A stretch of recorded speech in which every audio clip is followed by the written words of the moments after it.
A lot of my ums get edited. I'm a ummer. Yeah. And I'm a Yeah. Some of it's kind of Yeah. fun. Well, I'm kind of used to it because I run a magazine called Artos, and I did a series. I'm doing a series called Artos Talks, and so I'm always interviewing artists. Yep. So I do edit a lot of the ums and like. And, Yes, you do. And the.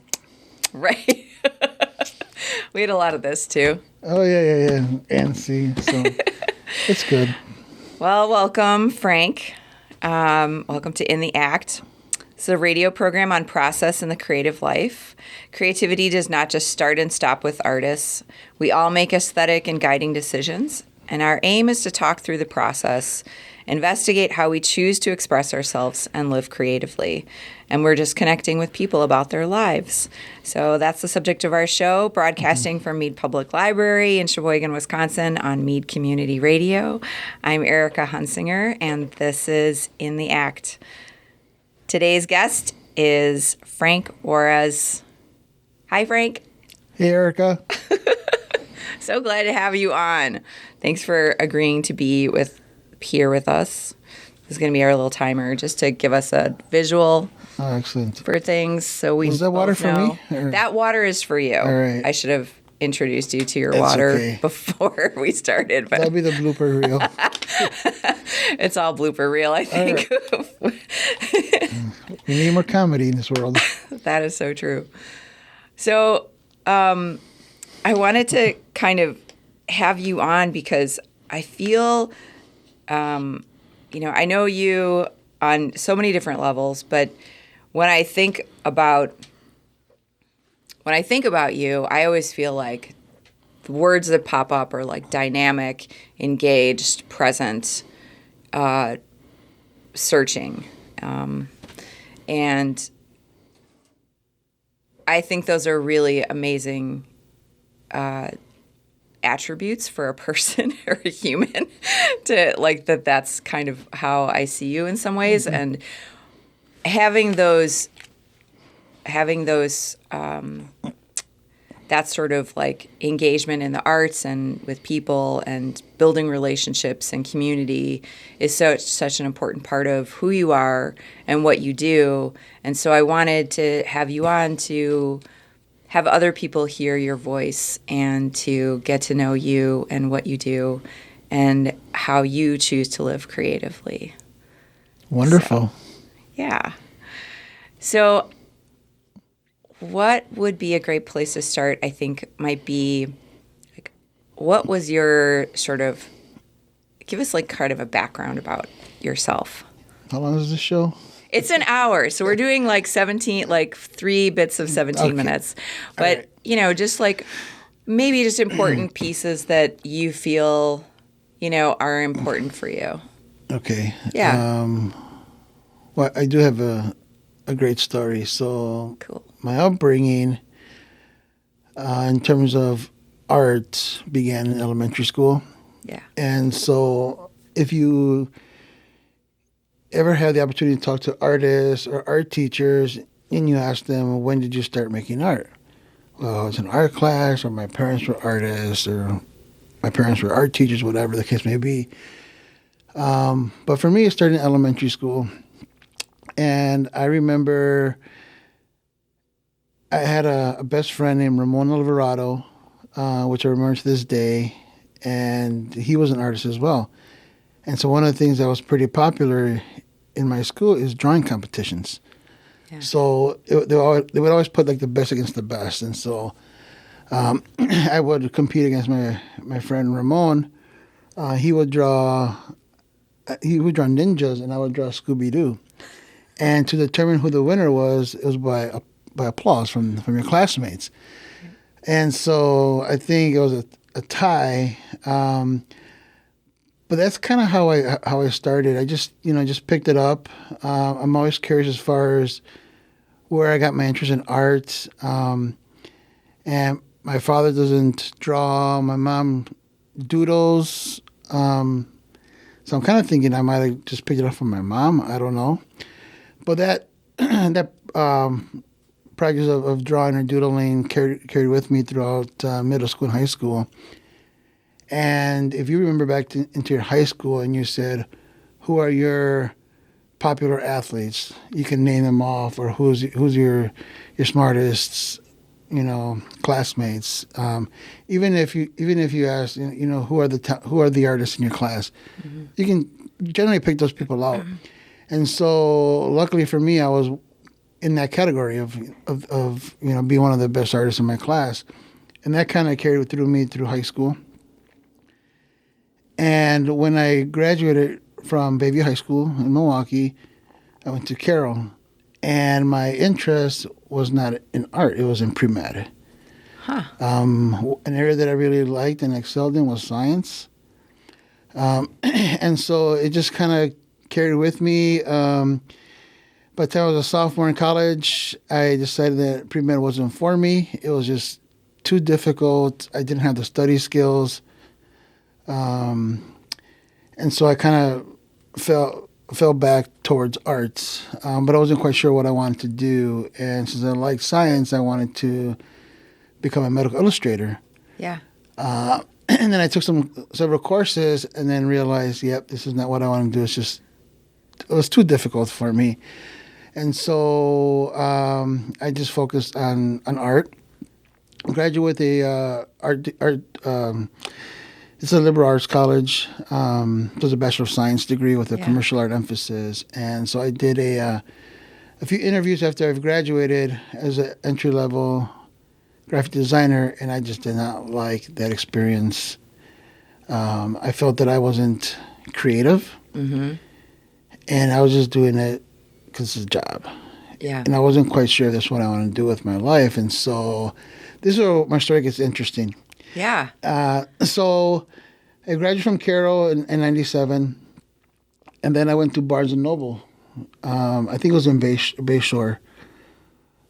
And I went to the business section just looking for some direction. And Sure. I stumbled upon this book called What Color's Your Parachute? Yep. And it's a pretty thick book, and I wasn't much of a reader back then. But I was able to skim, and I came across two questions: what skills do you have, and where would you like to use those skills? And so my response was art and classroom. Wow. And from there, I knew that I wanted to explore the world of teaching, and so I inquired at UW Milwaukee. They have this MTech program, which is basically a 2-year program where you go through their educational process, and then once you graduate, you get placed in an MPS school. And that was my original plan was to give back to the district that raised me. Yeah. But a lot of the credits that I had from Carroll wouldn't transfer, and so I'd have to retake those credits. So money financially just wasn't wise, so I went to Carroll. And as I was a part-time student, I decided to sub for MPS as a substitute to see if this is what I really wanted to do. Sure.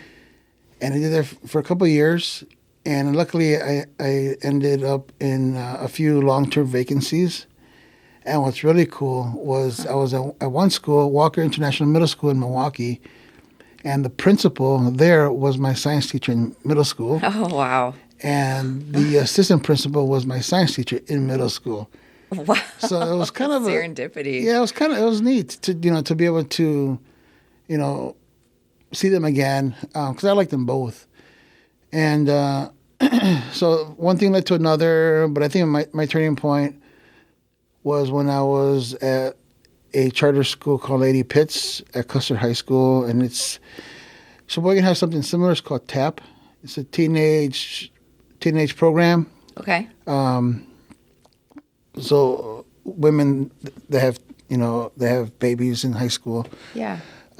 And so this was week 6, and I was like their 7th sub in 6 weeks, and my vacancy was 3 days.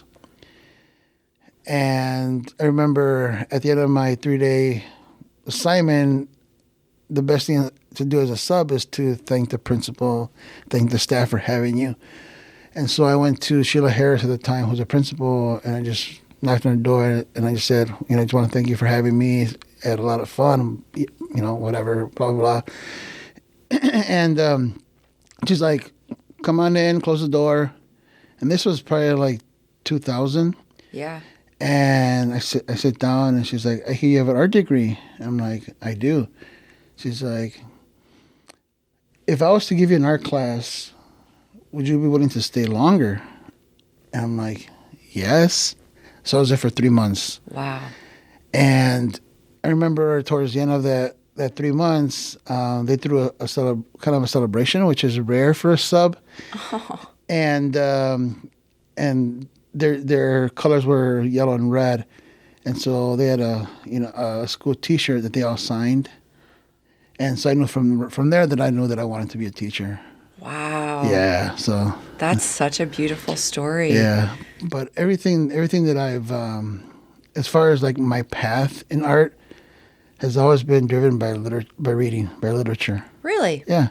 Huh. Never had a teacher or a professor say, Frank, have you thought of doing this or doing that?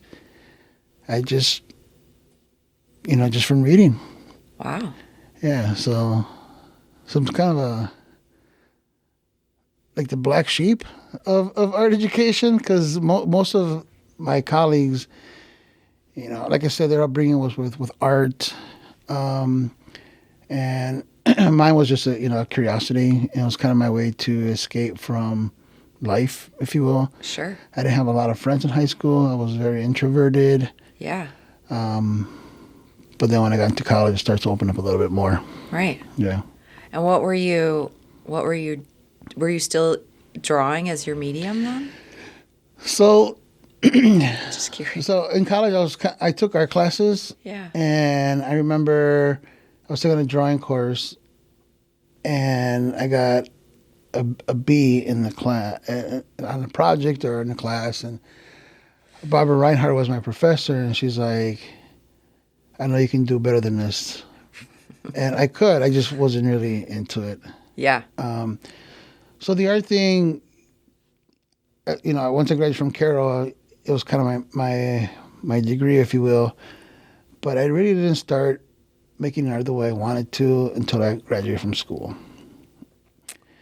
And I remember living on 47th in Oklahoma in Milwaukee, and there was a shared basement, and so there was a corner that was my studio, and I was just painting on whatever I could find. Cardboard, wood, linoleum, I didn't care. Right. Back then, my go-to colors were primary colors, because kind of what I knew. Yeah. And then from there, I started to make more work, for myself, and I think my life started to change in 2000 and maybe 2000, early 2000, when a friend of mine and I were on Donner Avenue in Milwaukee on the east side, and we were both walking, and we saw this sidewalk sign that said Artist Studio Show Sale.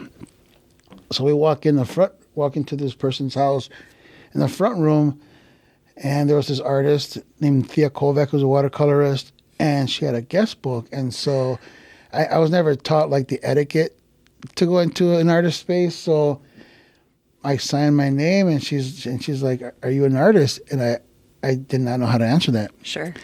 And I'm like, well, kind of. I'm a beginner, and I just graduated from college. And so I ended up buying one of her watercolors, which I still have to this day. Uh-huh. And she's like, I'd like to see your work. And I said, well, I only have what I made in college, and they're 4x6 in the photo album.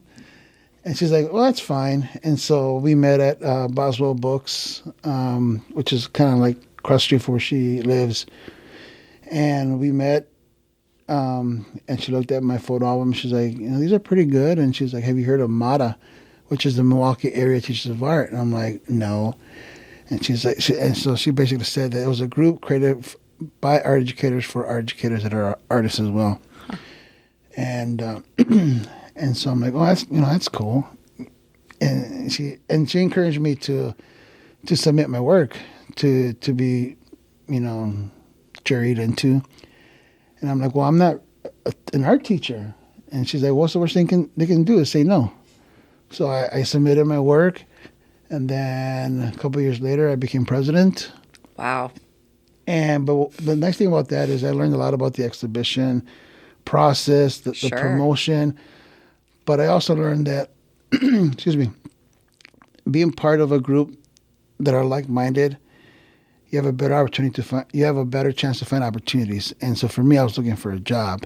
And so it's easier for me to talk to these artists because they were art teachers too. Right. And that's kind of where you get the inside skinny. That's why what? You get the inside skinny. Oh, sorry. I always miss those things. From Yeah, for sure. Within the circle. Right. You know, and so that's kind of how my whole, interest in life in art just kind of grew from there. And it was just from one experience to the next. Wow. And I'm just struck with the importance of relationships within those, that were these connectors within these momentums, that you reached out, remembered, connected, and people responded, and like the principles, and being open to your surroundings and to what's coming next. I mean, that's what a cool story, Frank. I don't know any of that. And what's interesting is recently, about a week ago, I had a kind of what's the term? Everything kind of came full circle. Yeah.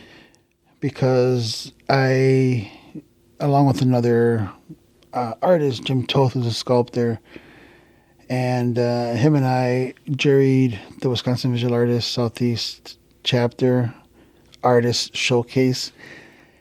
And it was like a big reunion for me because a lot of the artists that were there, which I didn't know because it was a blind jury process, were MATA members. Oh. And professors of mine from Carroll. What? Wow. And so coming from being a student to kind of being someone that is selecting their work was kind of a cool experience. Oh, I love that. Yeah. You just never know. Yeah. You don't. Nope. That's so great.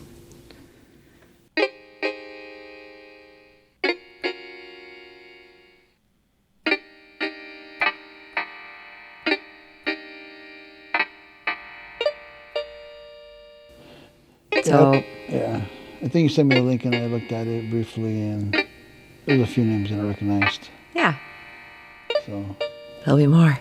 There will be more. Welcome back. Welcome back. This is In the Act. I'm Erica Hunsinger, broadcasting from Mead Public Library on Mead Community Radio. We are speaking with Frank Juarez. Thanks, Frank. Hello, Erica. We just heard your amazing sort of trajectory of your early education into like all of these different moments that then come full circle with the MATA members, which is just amazing. It's so cool.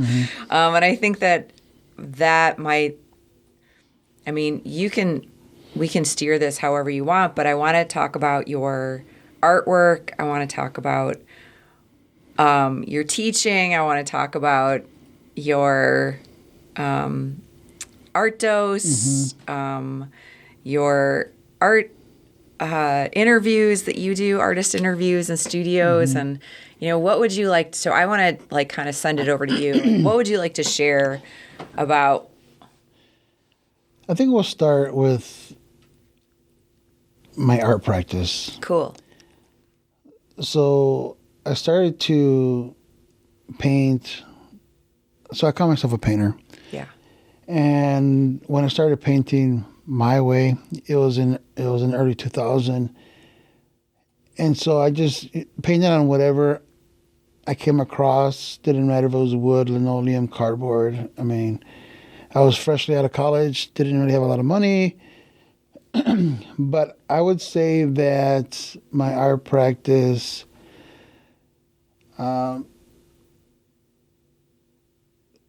blossomed in 2008. And so back then, and there's a program in Chicago which still exists, but the format has changed.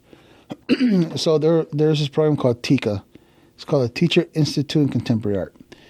And it was a program that was conceptualized by Philip Baranowski, who was a former art teacher. And then he created this program to support secondary art educators back in the studio. Huh. And it was a nationwide submission process, and it was funded by NEA, Yeah. the National Endowment for the Arts. And what's really neat about this program, which I didn't realize then, is that through the grants they were provided, they brought in these international national artists that you would read in Art 21, like Thomas Noskowski, Richard Tuttle, Amanda Ross Hull, Laurie Hogan from Chicago. Cool. And so every day they would have a new artist, and we would do a working lunch where they would present their work through a PowerPoint. And then after that, we would go into our studios, and then they would circulate between teachers and critiques. Wow. And so that was kind of a really, really neat program. It was just a week, one week long program, which I really enjoyed. And I met art educators from across the country. And then so I think, and this is pretty common with a lot of artists, is when you have a really good experience, you want to come back. Yeah. And so I had inquired, and luckily they had an alumni session that I attended. And then I did it for one more year as a mentor. And I think it was those 3 years were pivotal for me in terms of my art practice, because I really started to look at things differently. And I remember, so there were some parameters with these artists that were visiting. They couldn't be very, mean-spirited, right? Mm-hmm. I remember Thomas Noskowski, who passed away a while ago, but he's an abstract painter. And he came up to me, and he's and I was painting. It was actually during the Taste of Chicago, which was out of my window, and I was painting this kind of like, almost like this mixed media work. And I was using a ruler, and I was using my brush, and he's like, "Why are you using a ruler?" I'm like, "Because I want to make a straight line." He's like, "You need to buy better brushes."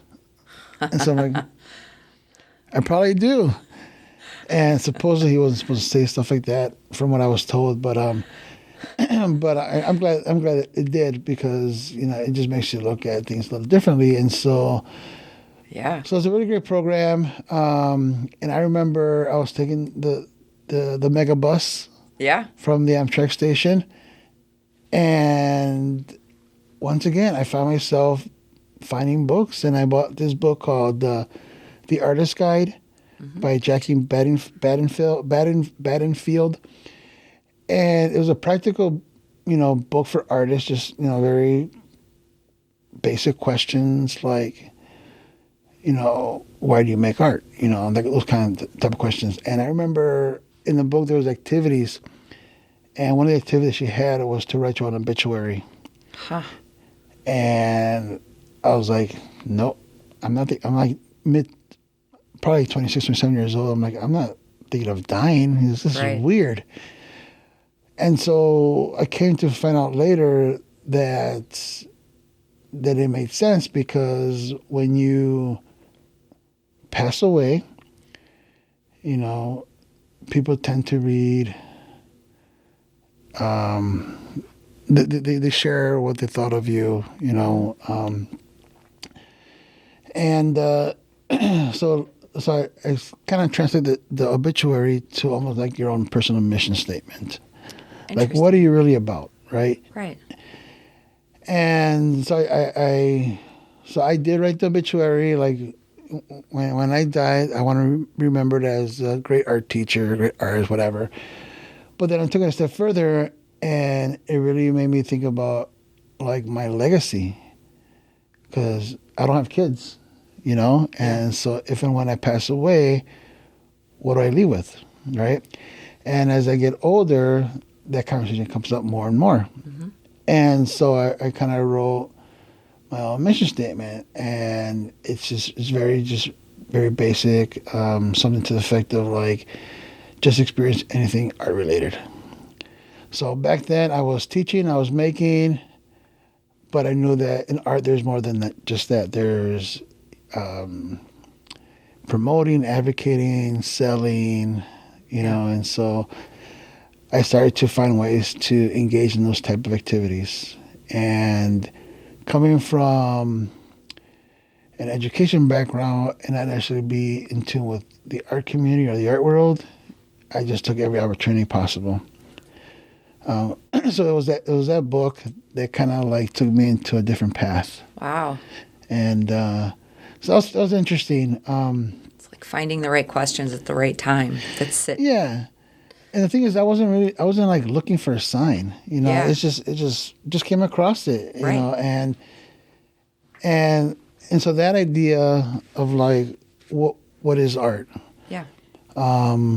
Like that slowly transitioned to the classroom, and so I'm a high school art teacher at North High School in Sheboygan, and as a teacher, I like to do things that aren't necessarily common with a lot of art programs, and so a lot of my experience filters from my professional life into the classroom. Mm-hmm. And I kind of view the classroom as kind of like the art world. Mm-hmm. And that is, if you went to a museum and you saw this beautiful painting by John, and you're like, oh, I love this painting. Does he do commissions? Can I have his number? They're not going to give you that information because it's confidential, right? Mm-hmm. You might go to John's website, but John doesn't really check his emails often, like most artists do, right? And so I kind of feel like sometimes the artwork can be one-sided. Mm-hmm. And I feel that the artwork should be 360. Like you should have access to, all different types of people.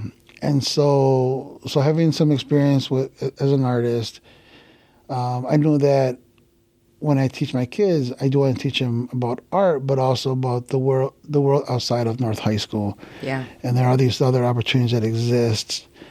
And so the opportunities that exist are opportunities that I've created based off of a need. Mm-hmm. And so from there, life started to get a little more interesting, right? And one thing that I've learned is taking risks, even if there's no guarantee. It's interesting because like the range of my students' abilities, they're all over the board.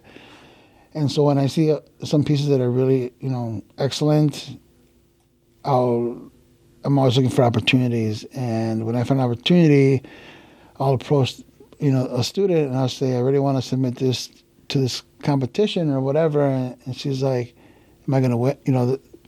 The student's like, am I going to win? Right. I'm like, I don't know. It's not always about winning,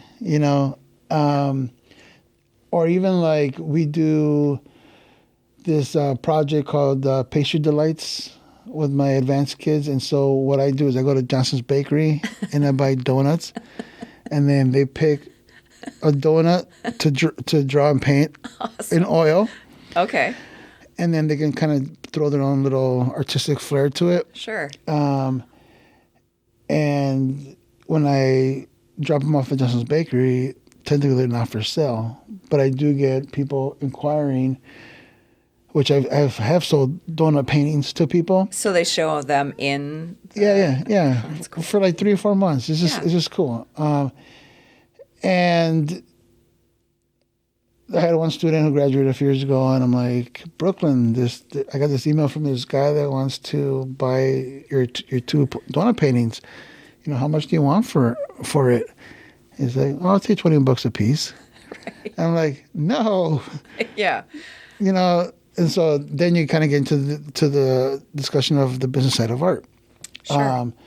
And so a lot of those things kind of filter from my professional life to the classroom. Yeah. And what's nice is like I'm able to create programming. Like we have an artist residency program, and we have an artist lecture series. And so we bring these artists and we pay them a modest honorarium. I mean, it's not a lot of money, but all those are just kind of derivative of, your professional, what you do as a professional. Right. And things that you believe in. And so a lot of those kind of are attributes of that mission statement. Yeah, it's wonderful. I mean, I was lucky enough to be also a part of that artist in residency program. It was, I feel like, pivotal for me to be within that space and with those kids that age. Such an interesting time of life, finding yourself. And that program is amazing that you developed, and the support from other teachers and that sort of it just vibrates with learning and newness and risk taking and opportunity. And I think that I think you're so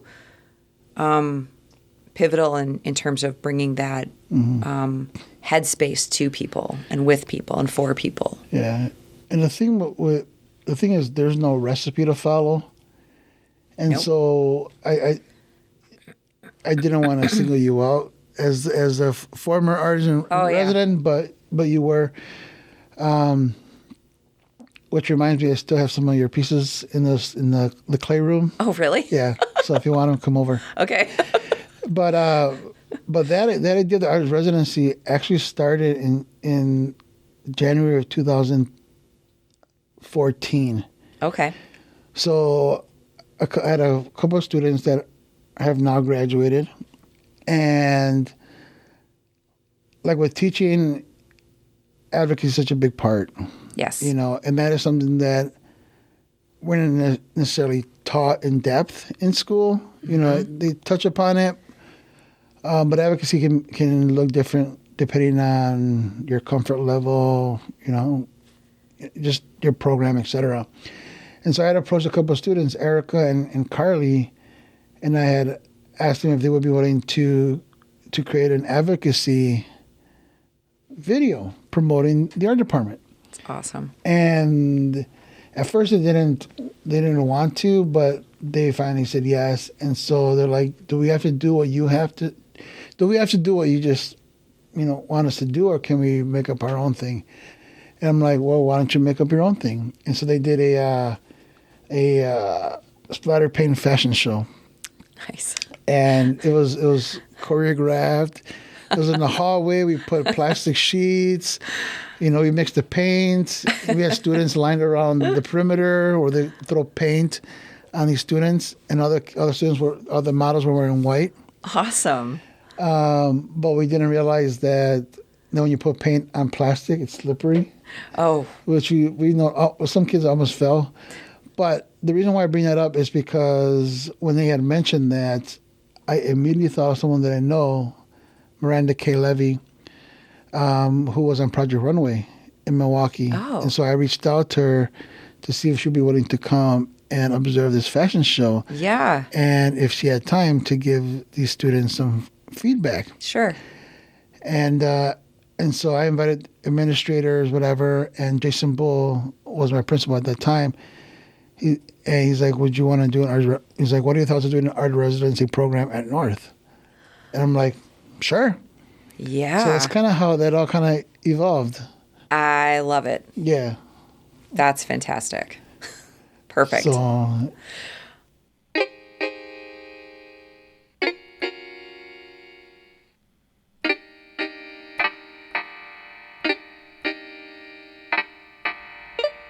but we didn't realize. So now we know, right? yeah. But that's about risk taking, right? That's the thing about it. Hold on, wait. Hold that thought. Welcome back. This is In the Act. I'm Erica Hunsinger. We are talking with Frank Juarez and Slippery Plastic and video and what were you going to say? I was going to say, so when the idea of this fashion show came about with the plastic, at the time we didn't realize how slippery it was going to be. Yeah. But no one got hurt. Yeah.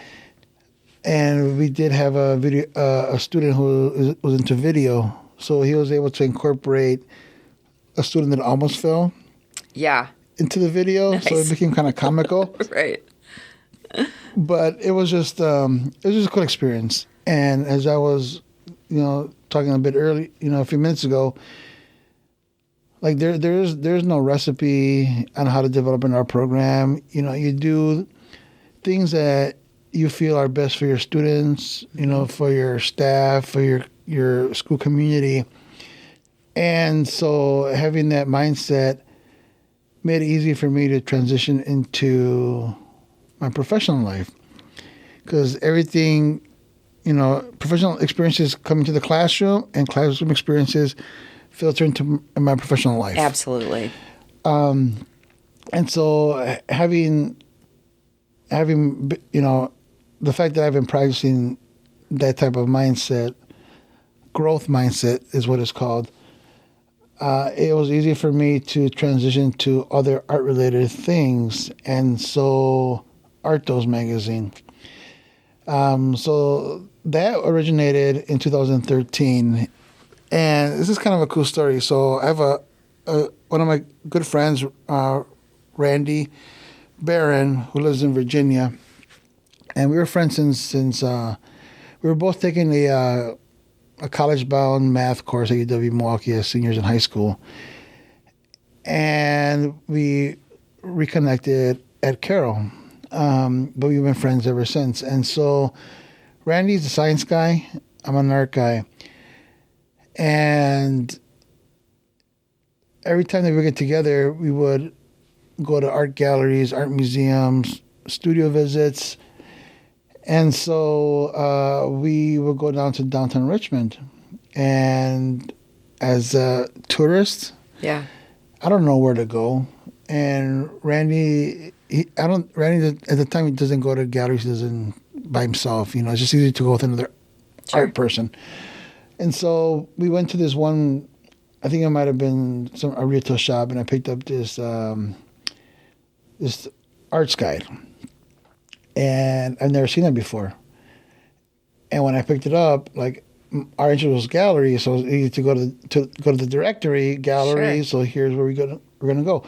So I took that with me to Sheboygan, and at the time Paradigm was in Michigan, Right. And so I had approached Kate, because I think she was doing like an underground paper about writing or something, and so I had approached Kate. I'm like, this would be cool. You should do this. And so, long story short, it was an interest, and so that's when I realized that if I'm interested in something or passionate about something, I'm just going to do it myself. Sure. So then kind of transitioned to Artos Arts Guide as a way to kind of connect. There's a lot of artists in Sheboygan, but I feel like back then a lot of artists were kind of in their own bubble, and they weren't really socializing with people, maybe because there wasn't opportunities for them to do that. Mm-hmm. And so I thought this would be kind of nice to kind of showcase the art community in Sheboygan. So artists, the Z-Spot, Paradigm, they do exhibitions. And then from there, it just grew into Sheboygan County. And then it ebbed and flowed with printing. And once again, my background isn't in printing, so a lot of it I had to learn on the spot. But the reason why that was created is because I felt there was a need for that. Sure. And I felt like no one else was going to do it. Right. So I did it. Yeah. Amazing. Not knowing what's going to happen. Well, today it's so it came out back then. It came out 4 times a year. Yep.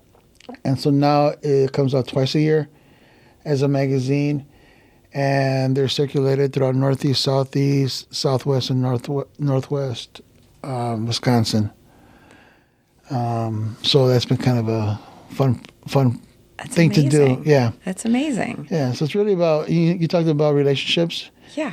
And I think that's one of the things that, in order for us to experience or achieve any success, we have to develop those relationships. Yeah. Because without relationships, you have no audience. Right. And something is not just about the art. Right. So, I mean, for sure, Frank. I mean, if there's an opening, I'm always surprised that you're probably going to be there wherever it is in Wisconsin. You show up yeah. and you're consistent, and people can rely on you, and that's a really big deal. And I think, yeah, but you show up. In those relationships, whether it's like you running the gallery, the galleries that you've had, or being a president and fielding questions and, or, teaching, and those, like you said, it's like this like Venn diagram or sort of osmosis of like, of the science of it all, right? Of like putting all of these things together, these elemental pieces for you that, yeah. So,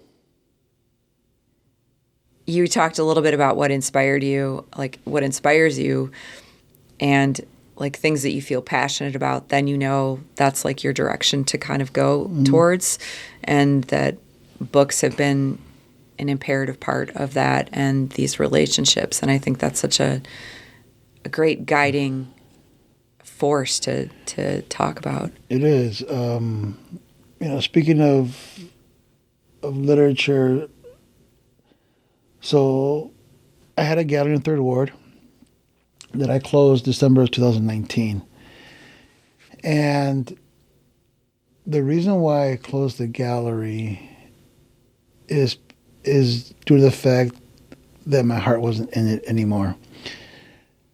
I read an article in Success Magazine, and this author wrote an article on the difference between a career and a calling. Huh.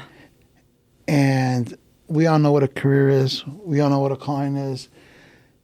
And when it came down to, so when I read, I like to reflect a lot. Mm-hmm. And so when I read his definition of a career, no brainer. I'm a high school art teacher. Mm-hmm. When it came to a calling, no brainer. It's Art Does Magazine. The gallery did not fit in that equation. Huh. So I knew for a fact that I no longer wanted to keep it open. Yeah. So I think, as far as like all these milestones and successes that I've had, I never had a mentor. So a lot of it is stuff that I've learned on my own by believing in myself, taking risks. If I fail at something, it's not always a negative. No. Yeah. But I think the biggest key to my success, if you will, is commitment. Yeah. And if you're not committed to something, then don't do it. And so a good example is every Sunday I publish an art newsletter called Art Does Magazine Weekly. Back then it was called Frank and Company. Yeah. 'Cause I'm Frank and submissions are my company. And so I was doing that once a month, an e-newsletter. And it's kind of a fascinating platform because I know a lot of artists that do e-newsletters. Mm-hmm. And they're usually a month, quarterly, twice a year. Mm-hmm. But I feel like once a month is not effective, And I realize that sometimes artists, all they want to do is create, which I understand. And so that made me think, if I submit this e-newsletter once a month, is it really going to make a difference? Well, the answer is no. So then I thought to myself, what if I do it more often? Maybe twice a month, or how about every week? Would I have enough content, and would I be committed? Yeah. And my response was, I believe so. And yeah, I'm committed. Yeah. And so now it comes out every Sunday at 7:00, and the submissions basically land in my inbox, and I put it together and I send it out to my subscribers. Because there's a lot of cool things that are happening in Wisconsin that we don't all know about. And you made a comment of like me being everywhere. I used to. I would say back in my 30s, I would constantly be out. Obviously, life was a little different than now, Right. but now it's come to the point where I'm a little more selective. But social media has definitely opened that gate of connecting with people and seeing stuff and reposting and commenting. But yeah, so but the thing that really struck me is I had a subscriber say to me that she was very she subscribes to the newsletter, and she thanked me for introducing her to these creative artists that were being featured or these events. Yeah. And she also said that that was the only constant factor in her life during the pandemic. Like she Wow. knew every Sunday at 7 o'clock she was going to get something from me. Showing up. So to me, that's like worth everything, because you just never know what kind of impact something has It's so true. until it's gone. And if something impacts you, why wait? Just tell that person an email. Yeah. So that was kind of a tearjerker. Oh. Yeah, that was getting cool. A little. Yeah, that's beautiful. Yeah. And I mean, knowing that the work that you do and what you're passionate about has such an impact on other people, that you might not be in that close circle with, that they're way out here, and suddenly that there's this string of attachment, and opens new worlds and new vistas in ways we don't know. Yeah.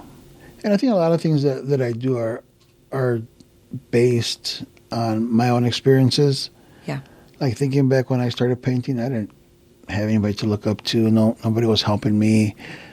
And so now 20 years later, I feel like I'm in a position to help others. And it doesn't matter if you're a beginning artist or established artist, or if you graduate from a liberal school or a art school. To me, it doesn't matter. I think we all face the same obstacles and challenges, regardless on what kind of artists we would categorize ourselves with. And so I'm glad that I can at least be a fraction of that success, whatever that may be. Oh. Yeah. That's really beautiful. Well, I think it's more than a fraction. I think you do a lot of ripples in the water that end up on shores that you don't know about. Yeah, people say that I'm too modest, but which I know that I am. But at the end of the day, I just tell people I'm just Frank. Yeah. I'm just a Right. person. So Yeah. And to live by that example too, and like I think the risk taking, like talking to people about taking risks and being present and showing up, and those are things that are really, really hard. Pushes us outside of our comfort zone.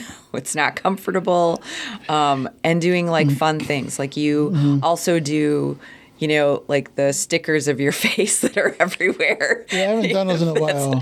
Super funny and fun, and like, but being playful and like with your life, and that you can have both the serious thing and like when you came in, you're like, we need more laughter in the world, right? Like that there's this fullness. Yeah, my hope is that other people would just kind of pay it forward and help other people. Yeah. I think that'd be kind of nice. Yeah. And the art world, it's kind of a weird beast, and I mean, look, like I often hear from people that I'm intimidating. Maybe because they look at my resume first before they get to know me. Sure. But I think that I'm funny. Sometimes my sense of humor is kind of wacky, but at the end of the day, we're all human, and I think nowadays, I think a lot of people are leading by example, and I think they're making a difference by listening to their own hearts. I think that's one thing that I've noticed with everything that's happening with the pandemic is people are really starting to self-examine themselves and what they believe in and what kind of world they want to live in. Yeah. And I want to live in a world that accepts everybody. Yeah. And if Artos Magazine can contribute to that, that's a win in my book. If preparing kids for after high school, they're more accepting, then that's a win as well too. So yeah. I mean, we have a long way to go, but there's never a right time to start. So gotta start right now. Thank you, Frank. Thank you. This was In the Act with Frank Juarez. I'm Erica Hunsinger. Thanks. Thank you. Oh, yeah. Contact. I can put that Ooh. in. We have some time for that. Okay. Sorry, that really got me. Yeah. Yeah, we can all relate. It's a tough world out there. It is a tough world. Thank you. So, Frank, if people would like to get a hold of you, could you give us your contact information? Yes, the best way to get a hold of me is through Instagram at Artos Magazine. Or Frank Juarez Artist. You can direct message me. But if you're someone that doesn't like social media, you can email me at frankjuarezgallery@gmail.com. Great. And we will also have that on our Mead Public Library website under the radio. So thanks so much. Thank you. Woo. Oh, that really got me at the end. Good one, Frank. In the Act is produced in the studios at Mead Public Library in Sheboygan, Wisconsin. More information on the web at meadpl.org.